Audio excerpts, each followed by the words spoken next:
Independent जांच हो, जो कि सुप्रीम कोर्ट एक स्पेशल इन्वेस्टिगेशन टीम बनवा के करवाए और एक रिटायर्ड सुप्रीम कोर्ट जज की निगरानी में हो, और उसमें जो भी लोग उस कंपनी के, पार्टी के, सरकार के उसमें लिप्त पाए जाएं, उन लोगों को सजा दिलवाई जाए, उनका प्रोसिक्यूशन हो, क्योंकि तो भ्रष्टाचार में इन्वॉल्व थे। दूसरा, हम लोग ये कह रहे हैं कि जब जिन पार्टियों ने ये भ्रष्टाचार का पैसा लिया है, उन पार्टियों से वो पैसा वापस लिया जाए, वो तो प्रोसीड्स ऑफ क्राइम है। ये दो मेन डिमांड था। ये एक नेशनल, ये शायद 12वां राज्य है जहां पर हम ये प्रेस कॉन्फ्रेंस कर रहे हैं। हम चाहते हैं कि इसकी सूचना कि कितना बड़ा घोटाला है, किस तरह का घोटाला है, कौन पार्टियां इसमें इन्वॉल्व हैं, इसकी सूचना पूरे देश में फैलनी चाहिए। तो हम अलग अलग राज्यों में जाके ये प्रेस कॉन्फ्रेंस कर रहे हैं। आपने बताया सेंट्रल इंफॉर्मेशन कमीशन का फैसला आ चुका है, कई साल हो गए। 2013 में उन्होंने बोला कि सब पार्टियों को, नेशनल पार्टीज को सूचना के अधिकार के कानून के तहत आना होगा, लेकिन अभी तक उसको कार्यान्वित नहीं किया। हम लोगों को सुप्रीम कोर्ट जाना पड़ा कि भाई इसको कार्यान्वित करवाइए। 25 ऑपोजिशन लीडर्स जिनके ऊपर ईडी वगैरह की रेड हुई, अरेस्ट किया गया, जैसे ही उन्होंने भाजपा ज्वाइन कर ली, 25 में से 23 के खिलाफ या तो ईडी का एक्शन खत्म हो गया, या फिर या तो उसको बंद कर दिया गया, या उसको ठंडे बस्ते में डाल दिया गया।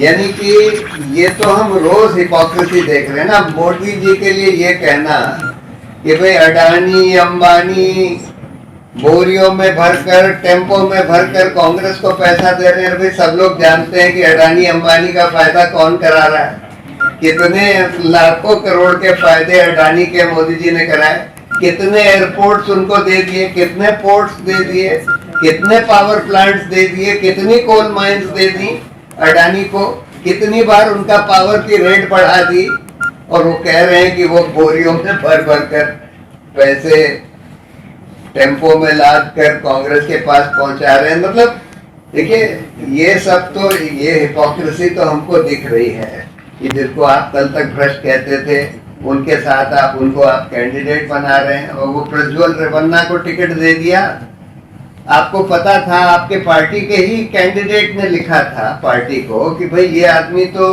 बहुत ही सेक्सुअल मोलेस्टर है, इसके तो इतने सारे वीडियोस हैं, हमारे पास है, हम आपको भेज रहे हैं। लेकिन फिर भी उसको कैंडिडेट बनाया, उसके लिए कैंपेन करने के लिए उतर गए मोदी जी। बहुत सारी पार्टियां थी जिन्होंने पैसे लिए, जेएमएम ने भी कुछ पैसे लिए, बहुत कम अमाउंट था, 10 करोड़ रुपए के करीब ही था 16,500 करोड़ रुपए में से।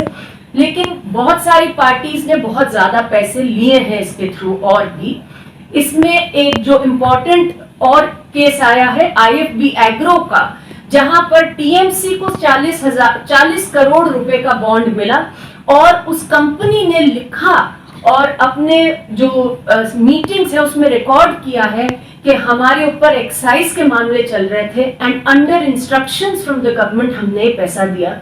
तो ये जो पूरा बॉन्ड का जो स्कीम थी, दिस वाज मेड इन सच अ वे, और इसी बात को बार बार दोहराया भी गया था पिछले 7 सालों में, और सुप्रीम कोर्ट ने भी माना था कि इसके थ्रू ये सब कुछ हो सकता है, और आज डेटा में ये निकल कर आ रहा है।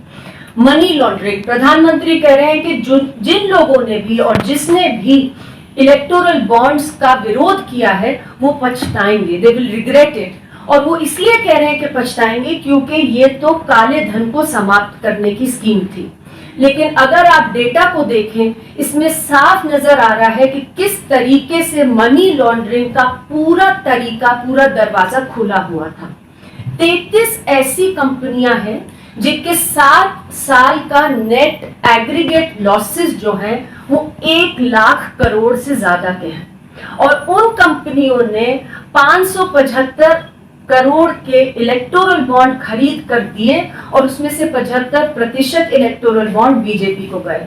तो आज ये सवाल उठता है कि ये लॉस मेकिंग कंपनीज कहां से पैसा दे रही थी, क्यों दे रही थी, वो एक सवाल है। और क्या ये फ्रंट के रूप में काम कर रही थी कि किसी और का पैसा वो इलेक्टोरल बॉन्ड्स के जरिए से दे रही थी या अपनी ही प्रॉफिट और लॉस स्टेटमेंट्स को फर्ज कर रही थी। पूरा मनी लॉन्ड्रिंग का एक मुद्दा इसके अंदर नजर आ रहा है। संगठन मिलकर के इसे जारी किए हैं, तो इसमें कुछ मांग की गई, मैं उसको पढ़ती हूँ जो सामूहिक रूप से है। तो पहला है कि इसमें कि सुनिश्चित करें कि पीएम मोदी जो बीजेपी के स्टार प्रचारक हैं वो 96 घंटे के लिए प्रचार करने से प्रतिबंधित किया जाए। और फिर दूसरा है सुनिश्चित करें कि सूरत, इंदौर, गांधीनगर और अन्य जगहों पर उम्मीदवारों पर नाम वापस लेने के लिए दबाव डाले जाने या वापस लेने के लिए प्रोत्साहन की पेशकश किए जाने की जांच की जाए। और अब तक हुए तीनों चरणों में पड़े वोटों की संख्या तुरंत घोषित करें और 2019 में हुए मतदान और मतों की गिनती में जो विसंगतियां हुई को निर्णायक रूप से समझाएं और सुनिश्चित करें कि एमसीसी उल्लंघन के सभी पक्षों के खिलाफ कार्रवाई की जाए।